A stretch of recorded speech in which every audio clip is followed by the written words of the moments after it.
물음표를 느낌표로 만들어주는 남자. 안녕하세요, 조상희 변호사입니다. 네, 안녕하세요, 변호사님. 오늘의 주제는 어떤 주제인가요? 네, 오늘은 지난번에 재물손괴에 관해서 제가 얘기를 드렸었는데요. 이번에는 재물손괴에 관한 구체적인 사례에 관해서 몇 가지 질문을 드리고 거기에 따라서 답변을 해드려서 보다 재물손괴에 관해서 좀 이해 쉽게 좀 설명드리고자 합니다. 바로 첫 번째 질문 제가 시작하도록 하겠습니다.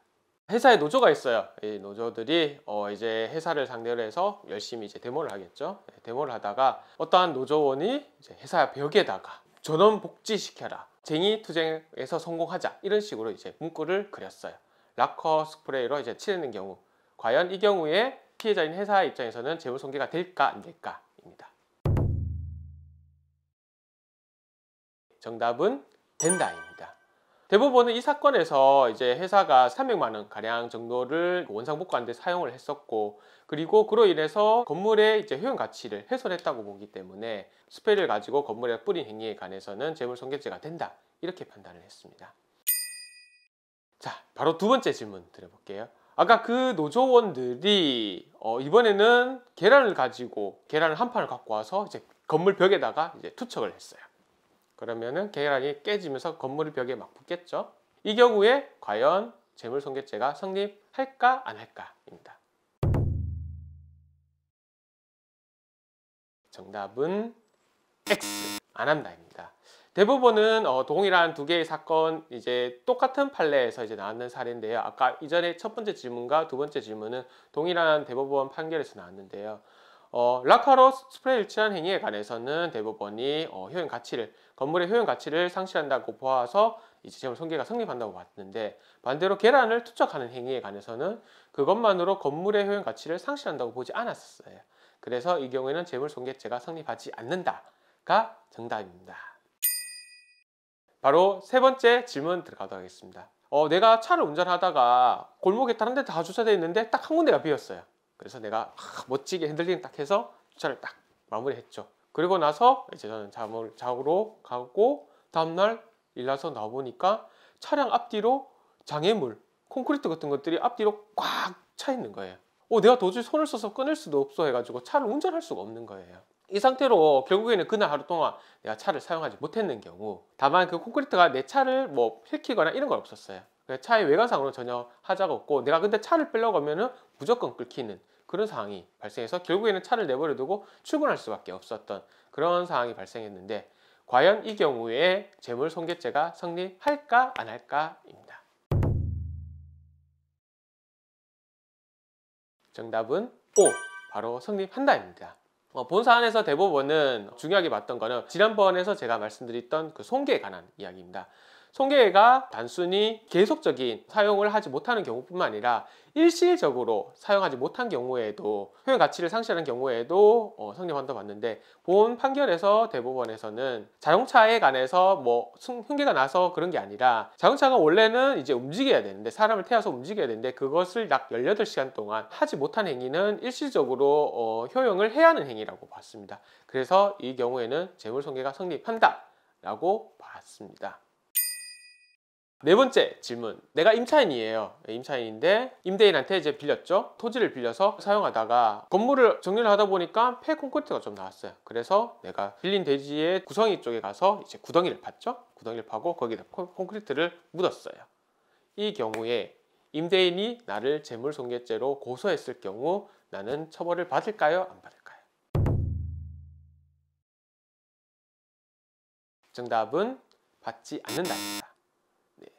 대법원 사례인데요. 왜냐, 대법원에서는 이 경우에 대지 사용에 있어서 효용 가치를 상실시킨 것은 아니다고 봤어요. 콘크리트를 단순히 이제 구덩이에 넣는 것만으로는 대지의 효용 가치를 상실하지 않는다고 봤기 때문에 이 경우에는 재물손괴죄로 처벌할 수 없습니다. 다만 우리나라 폐기물관리법이라고 따로 있는데요. 폐기물에 관해서는 별도로 허가를 받은 사람 이외에 땅이 묻는다거나 처리를 하는 경우에는 형사상 처벌 대상이 될 수 있으니, 이 경우 내가 재물손괴죄가 되지 않는다 하더라도 폐기물관리법 위반이 될 소지가 있다는 점을 꼭 유념하실 것을 부탁드리겠습니다. 다섯 번째 질문입니다. 제 땅이 있는데 갑자기 어느 한 날 막 콩이 막 자라는 거예요.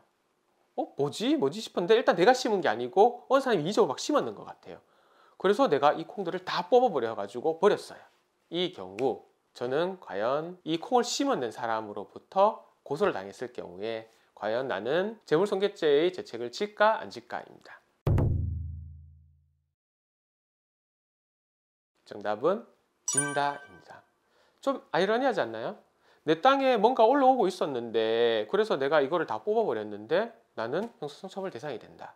이 경우에 대법원에서는 이 콩에 원래 심었던 사람, 소위 이제 경작자라고 얘기하죠. 그 사람이 내 허락 없이 심었다 하더라도 여기에 관한 소유권은 이 콩에 관한 마음대로 심었던 콩에 관한 소유에 관해서는 몰래 심었던 그 사람에게 있다는 거죠.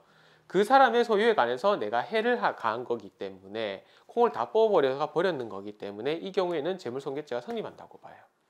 다만 그러면은 이때 이 경작을 했던 사람, 소위 이제 몰래 심었던 사람에 관한 처벌은 할 수 없느냐? 당연히 이 사람의 경우에는 주거 침입죄의 죄책을 질 여지가 있다는 점을 제가 짚어드리고자 합니다. 6번째 질문 가도록 하겠습니다. 제가 건축주고요. 상대방에게 이제 자동문을 설치해 달라고 했어요. 그래서 상대방이 이제 자동문을 설치해주고 했는데 제가 잔금을 덜 줬어요. 그러니까 이 사람이 자동문을 설치를 하다가 이 자동문의 중요한 기능을 바꿔서 수동문 형태로 만들어 버렸어요. 그래서 나는 이 문을 열 때 수동으로 열고 잠글 때 수동으로 잠가야 돼요. 원래 기능상으로는 이제 자동으로 열리고 자동으로 닫히는 문이었죠. 이 경우에 과연 나는 그 문을 설치해 준 사람을 상대로 재물손괴죄로 신고를 했을 때 처벌을 받을 수 있냐 없냐 하는 부분입니다. 정답은 O. 처벌할 수 있다입니다. 네.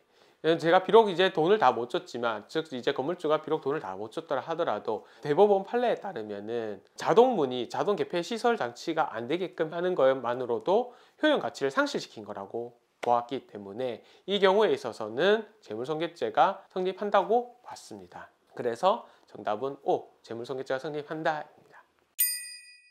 마지막 질문입니다. 부부 사이에 같이 이제 밥을 먹었어요. 사이좋게 밥을 먹다가 갑자기 이제 부부싸움이 일어나기 시작했죠. 그러다가 남편이 아내와 같이 먹고 있는 반찬에다가 침을 꽉 하면서 뱉어버렸어요. 부부싸움을 하다가 너무 열받아서.